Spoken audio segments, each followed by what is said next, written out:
Evet, yine bir balıkçı kasabasındayım. İzmir'e bağlı Sığacık'tayım. Biraz önce Teos tarafına geçtim ama çok çekim yapmak için bir şey görmedim. Burası Sığacık liman tarafı. Çok güzel bir balıkçı kasabası yine. Yakaladık. Ezilmezsek. Otopark problemi var. Hele hele şu anda otopark problemi varsa ilerleyen zamanlarda ne var? Böyle Sığacık Kalesi gibi bir şey var burada. Bir gireyim içine. Ne varmış? 2 3 4 Buraya bırak. 1 2 3 4 Yapmak ister misin? Hayır. O zaman tamam. Yapacak bir şey yok. Ama çok sağ ol. Böyle kale içine geliyorsun. Pazar kurmuşlar burada. Köy pazarı. Allah Allah. Enteresan. Köy pazarı kurmuşlar. Her şey var.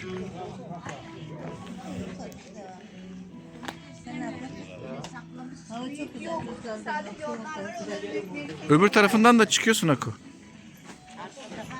Evet. Kalenin içine köy pazarı ilginç olmuş ama. Bir şeyler yaşatılıyor burada da. Domates kilo 50 lira. Bir kapı var burada. Çıkış vermişler mi? Çıkabiliyor muyuz şuradan?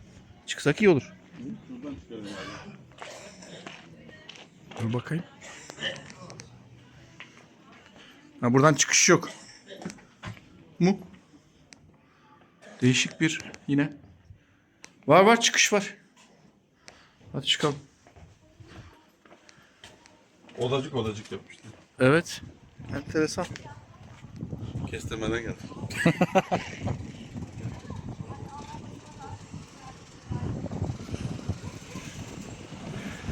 Evet, sezonda daha güzeldir mutlaka da.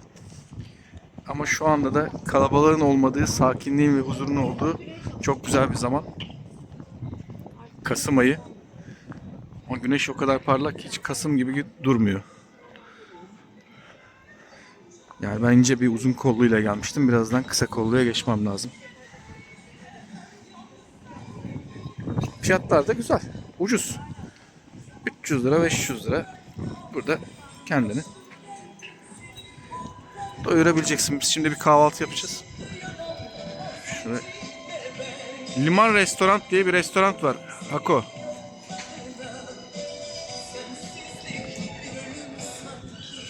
Hako, şurada Liman Restoran diye bir restoran var ama. Şurada Liman Restoran diye bir restoran var. Gel bakalım. Orada kahvaltı var mı acaba? Soralım.